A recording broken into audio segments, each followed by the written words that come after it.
If you just hit C on the keyboard, it calls up the crop tool. And the icon's kind of a silly looking thing. It's like, I don't know, maybe like a candy with the little wrappers on the end there. And the way it works, you click and drag across what you want to crop. But look at this. We could set a custom aspect ratio, or if you click on the pop-up there, ooh, look at all this stuff.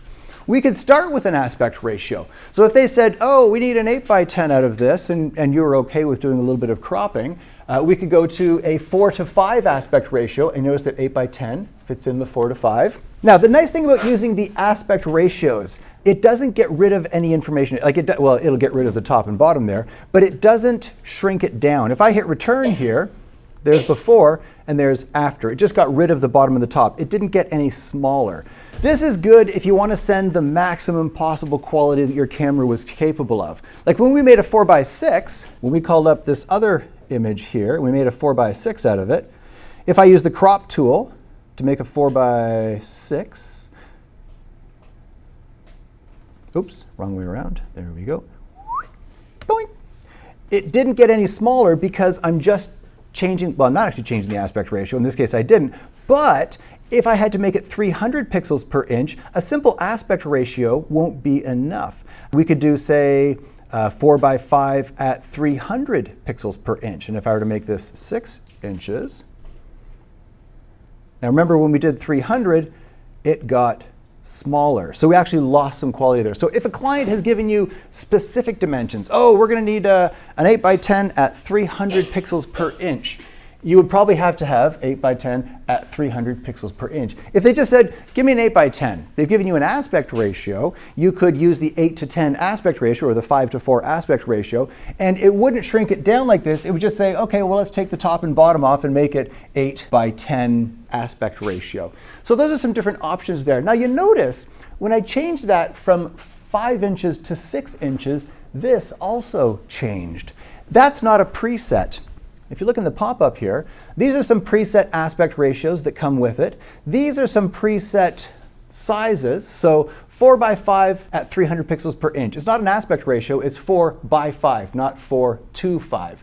And if you have something that you're using a lot, maybe you're doing something for a client and they have a 9:11 inch magazine, you can make it 9:11, 300 pixels per inch, and then new crop preset, that'll always show up in this list here. So you can always really quickly get to that crop size. But this one right here, width by height by resolution.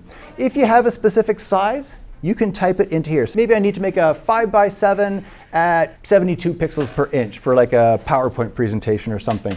I can put in 5. Now here's something I need to keep in mind. I've put a 5, but 5 what?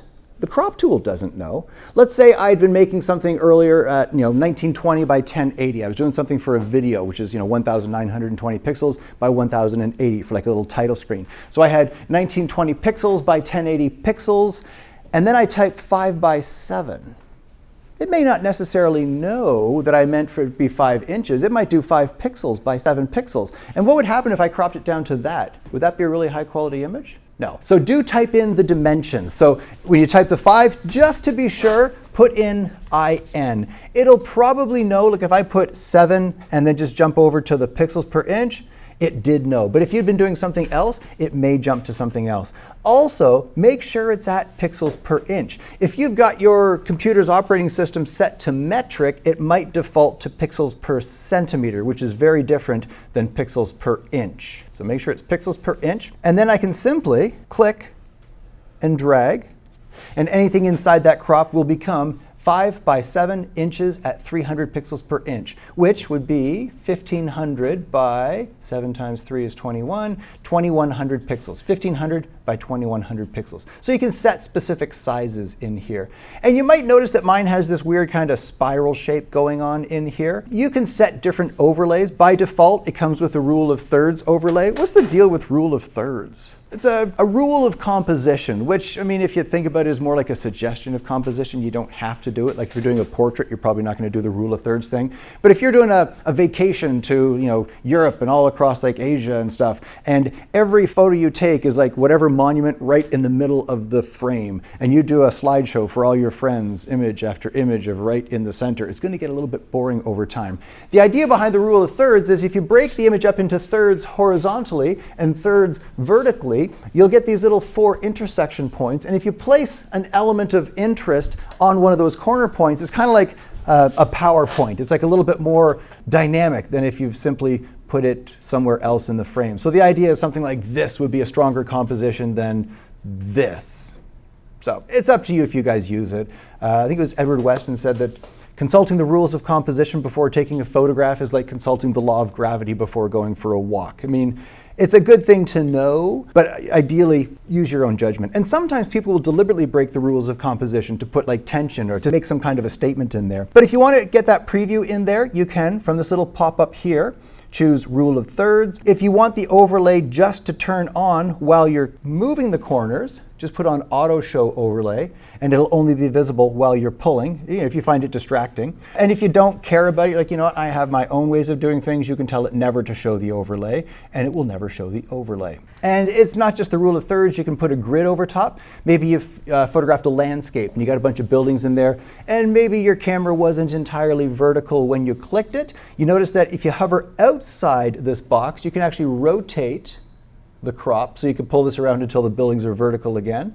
And other, composition guides like diagonals, triangles, golden ratio, golden spiral. Under this gear icon here, you might have noticed that mine is moving around differently than yours. My image is staying still and my little crop box is moving around. Yours may be set up in the new way of doing things where you're moving the image around behind the crop box. It's up to you guys. If you want to go with the classic, there you go. I like the classic way. If you want to go with the new way, maybe you're like all young and hip and stuff, you can just do that there. All right. Delete cropped pixels. What does that mean? Well, let's take a look at this. When you've got an image open in Photoshop, there's more than just the image.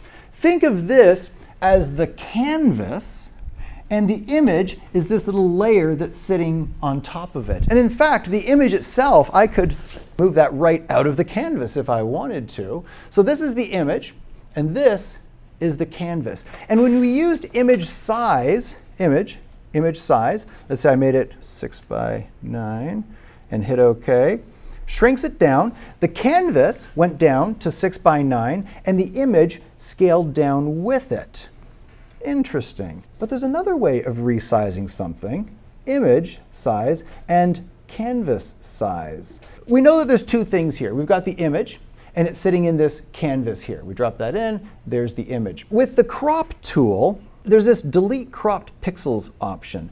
Now, if I turn this on, let's say I turned on the delete cropped pixels, and I'm making a 5:7, but maybe I don't need the entire image. Maybe the client has said, let's get a 5:7, but just kind of a 3/4 length, maybe from the waist down. So I do this, and I hit return.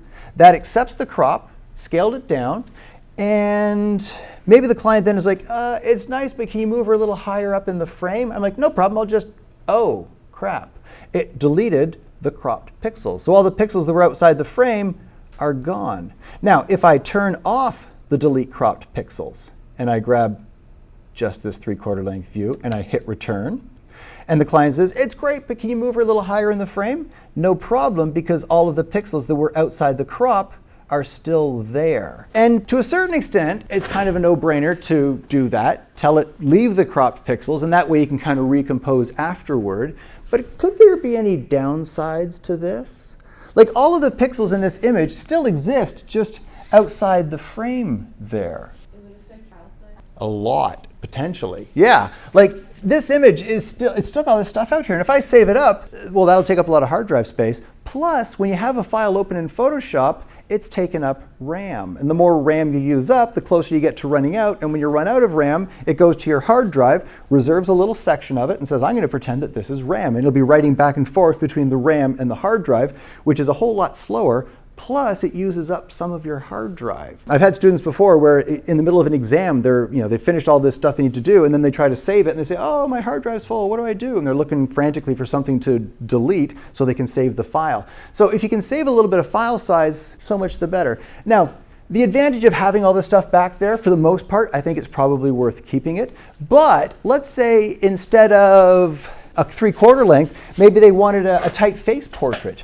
And if I've got this set to 5:7, let's say I'm doing an 8:10. 8:10.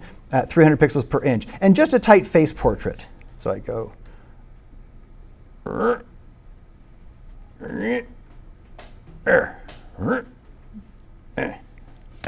we go.